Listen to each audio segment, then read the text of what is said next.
en quien tenemos redención por su sangre, el perdón de pecados según las riquezas de su gracia, que hizo sobreabundar para con nosotros en toda sabiduría e inteligencia. Qué versículo tan extraordinario. Sobreabundar en toda sabiduría e inteligencia. Diga, los hijos de Dios sobreabundan en sabiduría y en inteligencia espiritual. Amén. Gloria a Dios. Aleluya. Dándonos a conocer, escuche bien, la sabiduría y la inteligencia de Dios para darnos a conocer el misterio de su voluntad según su beneplácito, el cual se había propuesto en sí mismo, de reunir todas las cosas en Cristo en la dispensación del cumplimiento de los tiempos, así las que están en los cielos como las que están en la tierra. Diga, unir todas las cosas. Diga, unir lo temporal con lo eterno. Diga, unir lo material con lo espiritual. ¿Qué le parece? Unir todas las cosas en Cristo. Diga, en Cristo. Versículo 11. En Él, o sea en Cristo, asimismo tuvimos herencia, habiendo sido predestinados conforme al propósito. ¡Wow! Dios tiene un propósito maravilloso para ti. Amén. Conforme al propósito del que hace todas las cosas según el designio de su voluntad. La voluntad de Dios tiene un propósito maravilloso para con cada uno de ustedes, a fin de que seamos para alabanza de su gloria. ¿Para qué somos? Diga, a propósito, ser para alabanza de su gloria. Nosotros los que primeramente esperábamos en Cristo, en Él también vosotros. Mire cómo fue el proceso que Dios utilizó para que usted llegara a tener todas estas, a ser dignificado en el amor de Dios y recibir todas estas bendiciones bellas y hermosas. Versículo 13. En Cristo también vosotros, habiendo oído la palabra de verdad, por eso hay que predicarle la palabra de verdad a nuestros amigos, para que ellos escuchen la palabra. Amén. El evangelio de vuestra salvación. La palabra es todas las buenas noticias que estamos leyendo de salvación que Cristo nos trajo. Amén. Y habiendo creído en Él, diga paso 2, diga creer en Él. Note que el primer paso es haber oído la palabra de verdad. Segundo paso, creído en Él. Cuando creemos en el Señor, el proceso del Señor se completa. Dice el versículo, habiendo creído en Él, fuiste sellados. Diga, cuando escuché la palabra y cuando creí, Dios entró en acción y me selló con su Espíritu Santo. Alabas al Señor. ¡Qué lindo! El Espíritu Santo, versículo 14, que es las arras de nuestra herencia, hasta la redención de la posesión adquirida para alabanza de su gloria. Amén. Esta carta es maravillosa. Es una carta supremamente espiritual, escrita exclusivamente a los santos de Dios, a la iglesia preciosa de Jesucristo. Esta carta, una vez un predicador nos la recomendó. En 1982, antes que ustedes nacieran, yo estaba en la República de Guatemala antes que ustedes nacieran, y un predicador nos recomendó. El predicador se llama Alex Nex, no sé si ya fallecería, tenía una iglesia de 10,000 miembros en Toronto, Canadá. Pero él nos dijo, lean la carta a los Efesios. Léanla 20 veces, léanla de rodillas, léanla orando, léanla en silencio, léanla en voz alta y llénense de todas las bendiciones espirituales que tiene la carta de los Efesios. En el pasado mensaje que los di online, estuvimos viendo el amor dignificante, eso fue el martes pasado, basado en el capítulo 2. Amén. Hoy estamos hablando del amor dignificante basado en el capítulo 1. Amén. Y lo primero que quiero decirles es que el amor de Dios es tan dignificante cuando estamos en Cristo Jesús, que Él nos coloca en el máximo lugar de privilegio. ¿Qué le parece ese punto? Diga, máximo lugar de privilegio. Es que es asombroso cuando dice, bendito sea el Dios y Padre de nuestro Señor Jesucristo, que nos bendijo con toda bendición espiritual en los lugares celestiales en Cristo.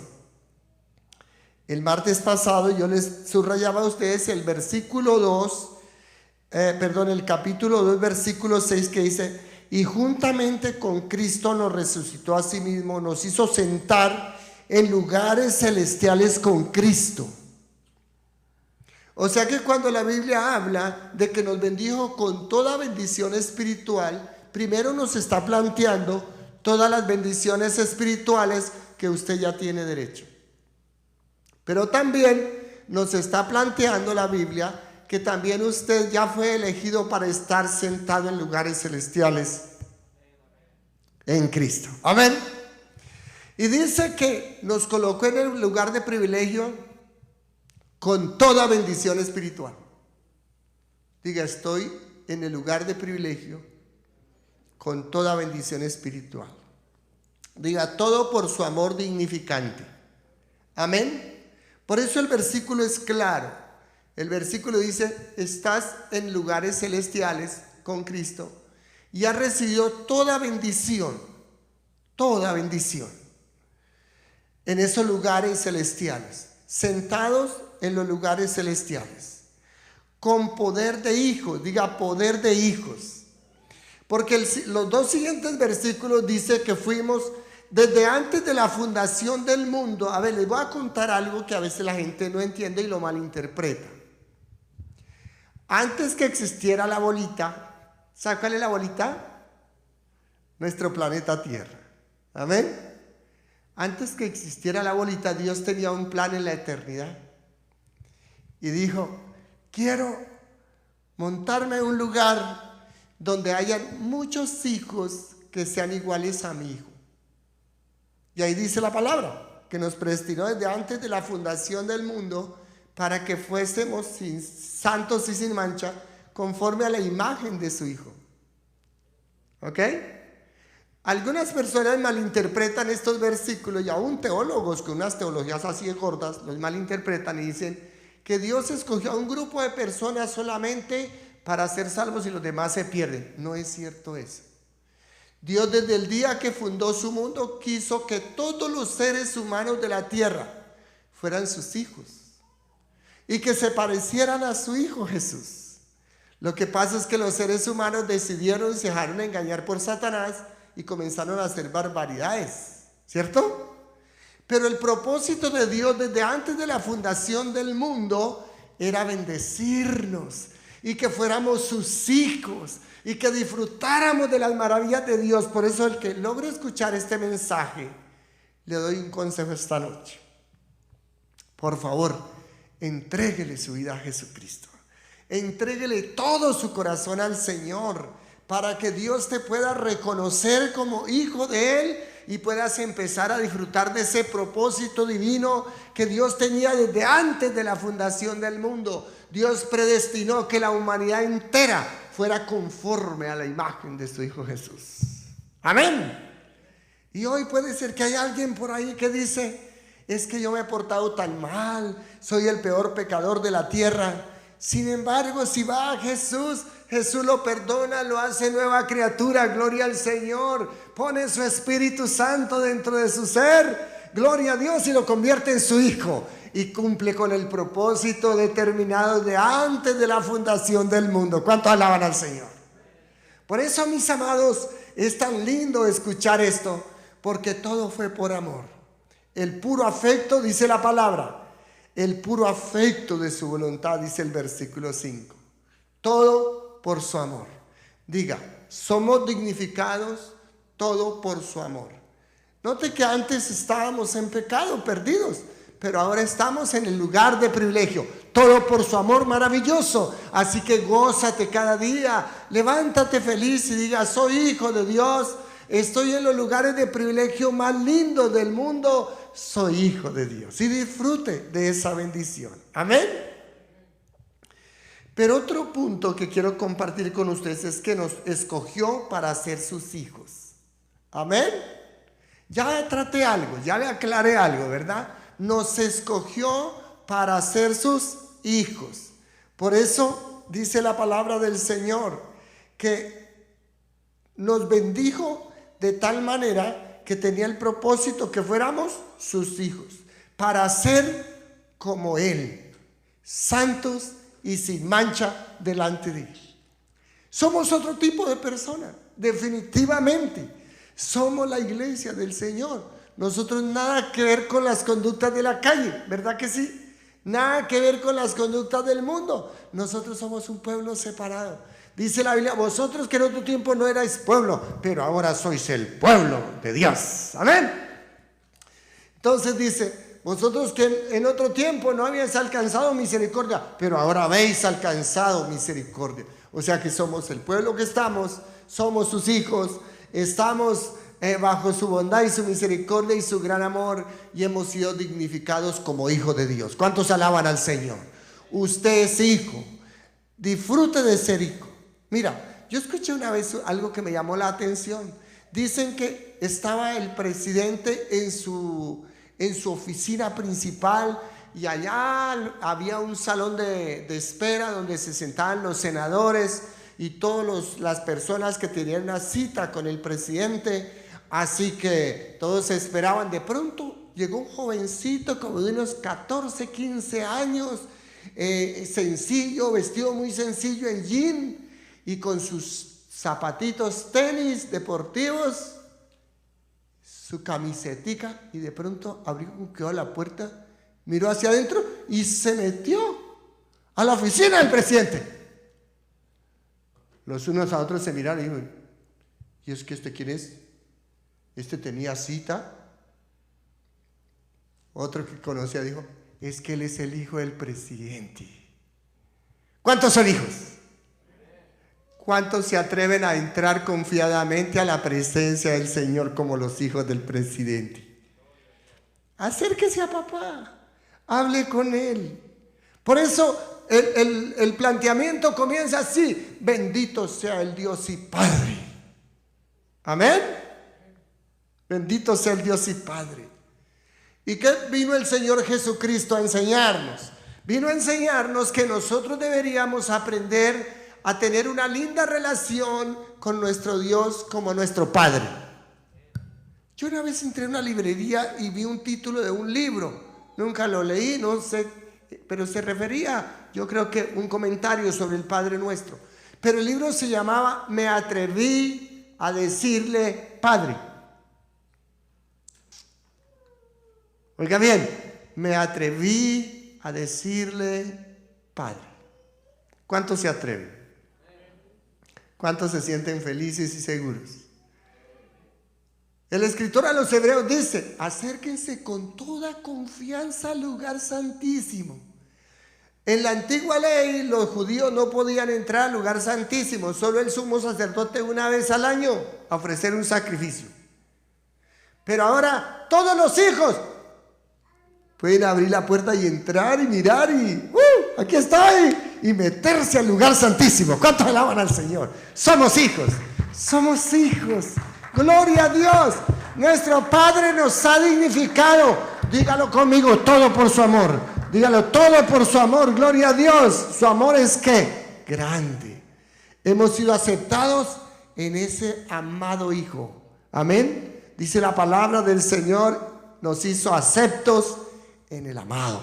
Todo es un ambiente de amor. El Padre amó a la humanidad y nos dio a su Hijo. Y cuando nosotros reconocimos a su Hijo como nuestro Señor y Salvador, entonces nosotros pasamos a ser hijos de amor también. ¿Cuántos alaban a Dios? Gloria al Señor, bendito el nombre del Señor. Pero el tercer pensamiento que quiero compartir con ustedes es que el amor dignificante nos tiene para disfrutar una vida nueva. Óigame bien, el amor dignificante te tiene para que disfrutes una vida nueva. Es una vida hermosa, es una vida maravillosa que usted podrá disfrutar. Diga, una vida redimida. ¿Sabe que la mayoría de personas no entienden esto? Dice el versículo 7, en quien tenemos redención por su sangre. Diga, vida redimida.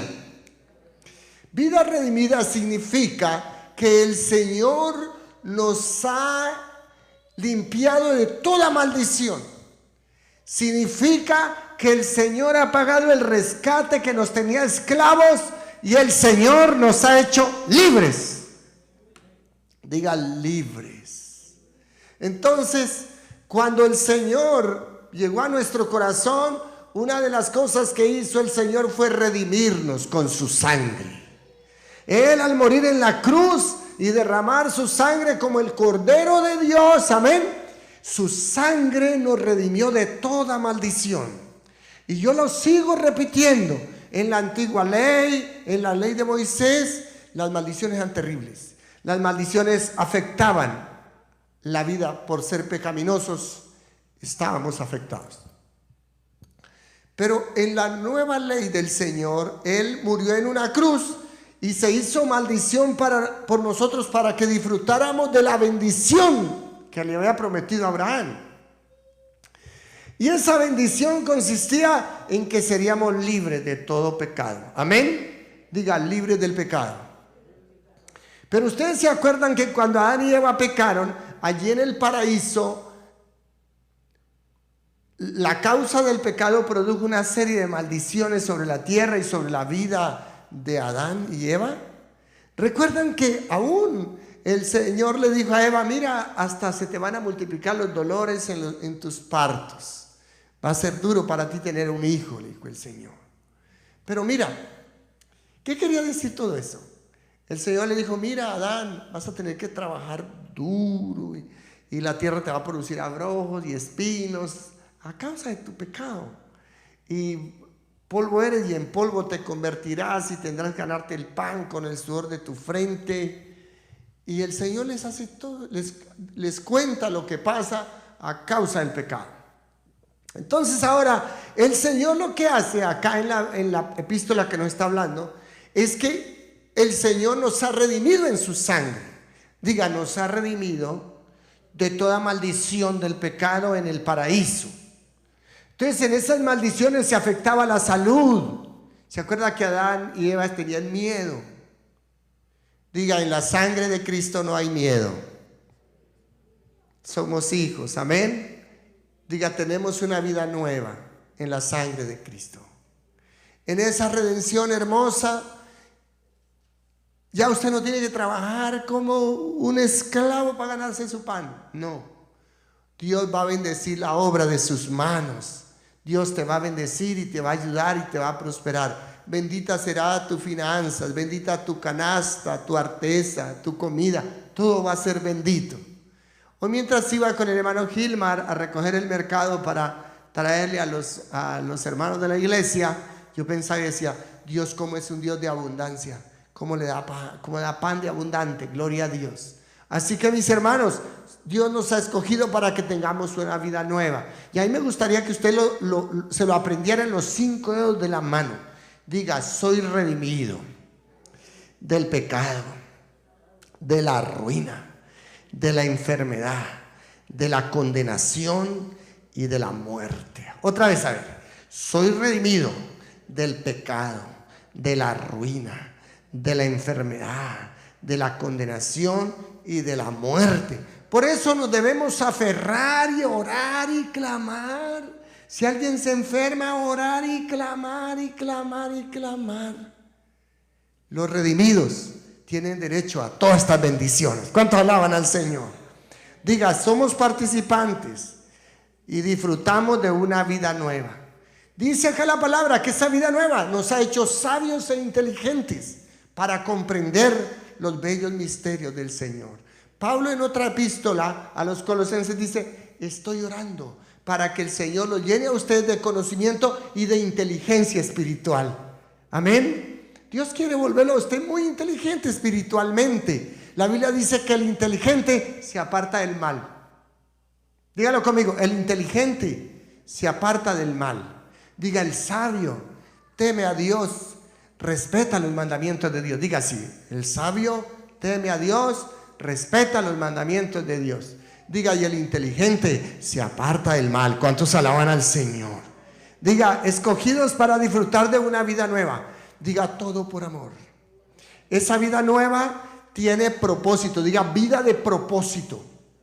¿Sabe? Una de las cosas que todo cristiano debe aprender es que Dios tiene un propósito maravilloso para su vida. Porque usted sabe por qué la mayoría de personas no siguen a Dios. Porque no conocen el propósito. A veces también algunos cristianos son muy fríos porque no conocen el propósito. Pero cuando usted conoce el propósito, dice, yo voy a estudiar, voy a prepararme mejor, porque yo sé que Dios tiene un propósito para mi vida. Mira, les voy a contar a nivel personal. Cuando yo tenía 17 años, entregué mi corazón a Cristo. Hace 45 años, ya saben cuántos años tengo. Y sucede que al entregar mi vida al Señor, el Espíritu Santo me dio muchos ánimos de que estudiara mucho. Así que me puse a estudiar, fui al seminario, terminé mi seminario, fui a la universidad, después terminé la universidad, después seguí estudiando más y más, posgrados y doctorados y cosas de esas, y seguía estudiando, y hasta el día de hoy yo sigo leyendo y sigo escribiendo. ¿Por qué razón? Porque Dios quiere hacer cosas mayores cada día en su vida. Porque el día que yo entendí que Dios tenía propósito conmigo, yo dije, este muchacho así no sirve. Este muchacho así como está, no da la medida. Este muchacho así como está no puede. ¿Qué tiene que hacer el muchacho? Ponerse a estudiar, prepararse. ¿Para qué? Para el propósito. Muchos cristianos son fríos porque no entienden que Dios tiene un propósito para ellos.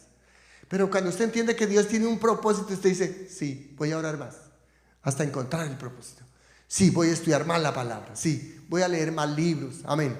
Voy a estudiar en el seminario. Así se le haga difícil, así le haga terrible eso. Usted lo hace. ¿Por qué? Porque Dios tiene un propósito bello, maravilloso en tu vida. Amén. Y el propósito es que conozcamos todos los misterios de la voluntad de Dios. Diga, conocer todos los misterios de la voluntad de Dios. ¿Se imagina usted todos los propósitos que Dios tiene? Yo estoy así pasando por encima, pero si me metiera a explicar cada frase del capítulo 1, en los versículos que hemos leído, se alargaría demasiado. Y dice que dentro de esos propósitos, reunir todas las cosas. Óigame bien, esto tan espectacular. Las que están en los cielos y las que están en la tierra. Unirlas. ¿Usted se imagina eso? Ese misterio tan grande. Unir a los seres humanos con los ángeles del cielo. ¿Qué le parece eso? Con el Dios amado. Gloria a Dios. Unir a nosotros los seres materiales con los seres espirituales de la eternidad. Nosotros los seres temporales unirlos con los seres eternos, como son los ángeles, los arcángeles, los querubines, el Dios Padre, el Dios Hijo, el Dios Espíritu Santo, todos juntos, unidos y disfrutando, aunque seamos seres humanos, podemos disfrutarnos al Dios eterno. ¿Cuántos alaban al Señor? Porque Dios tiene el propósito de que nos disfrutemos y que estemos unidos con Él, que le sirvamos y que sigamos siendo hijos maravillosos. Dentro de ese propósito dice el versículo que nos escogió para que fuéramos herederos. Diga, hijos con herencia. ¿Se acuerdan lo que les dije? ¿Cuántos jornaleros en la casa de mi padre tienen qué? Abundancia de pan. Y aquí yo, muriéndome de hambre. No, no es justo. ¿Verdad? No es justo. Entonces mi padre tiene herencia. Tu padre, Dios tiene un propósito maravilloso contigo. Él tiene herencia. Hay grupos con buenas intenciones, grupos cristianos, pero se quedaron en cierto lugar diciendo, bueno, usted no sea borracho, no sea adúltero, no sea maldiciente, no sea esto, no sea lo otro. Bueno, sí, eso está excelente. ¿Y qué de las bendiciones que le pertenecen a los hijos de Dios que no las predican? Ay, no, eso de predicar, que Dios nos va a bendecir. Uy, no, eso de pronto me meto en ese cuento de la prosperidad, no es que... Y la gente empieza a tener un poco de bloqueos mentales y no encuentra los tesoros que Dios tiene ahí en la palabra para ellos. Por eso tenemos que entrar a conocer el propósito. Dice la palabra, conforme al propósito. Y el propósito es alcanzar la redención total. Diga, redención total. ¿Qué es la redención total? Es que dice la palabra del Señor que un día nosotros, los que vivimos, seremos arrebatados. Yo creo en el arrebatamiento, ¿ustedes? Sí, la Iglesia Cristiana Armonía cree en el arrebatamiento, sí señor, sí. La Biblia dice que un abrir y cerrar de ojos, ¡cha!, seremos transformados a la velocidad de la luz. Dios nos agarrará aquí, cuando abramos los ojos, estamos transformados. Y esto corruptible se vestirá de incorrupción, y esto mortal se vestirá de inmortalidad. Amén. Y seremos arrebatados, dice, y los muertos en Cristo resucitarán primero. Luego nosotros, los que vivimos, seremos arrebatados y estaremos con el Señor en las nubes, arriba en el cielo con Él. ¿Cuántos alaban al Señor? Escuché un día un predicador dice: ¿quién se inventó eso del arrebatamiento? Que eso no existe. Yo dije: tan raro, porque la Biblia mía sí habla. Tal vez que él tiene otra Biblia, ¿no? Pero la mía sí dice cosas puntuales y claras, que habrá un arrebatamiento y que el Señor levantará su iglesia. Óigame bien, cuando aquí la palabra dice hasta la redención adquirida, lo que está diciendo es que va a llegar el día en que la redención va a ser total en usted y en mí. Diga conmigo: redención total. Entonces todo esto sucede es por su inmenso amor. Diga: por su inmenso amor. Diga: todo en Cristo. Diga: el que tiene a Cristo lo tiene todo. Dígalo otra vez: el que tiene a Cristo lo tiene todo. Está en los lugares de privilegio. Amén. El que tiene a Cristo lo tiene todo. Es un verdadero hijo de Dios. Amén. El que tiene a Cristo lo tiene todo. Puede gozar una vida nueva con grandes propósitos. Dele un aplauso al Señor. Póngase de pie y oramos al Señor esta noche. Querido Padre.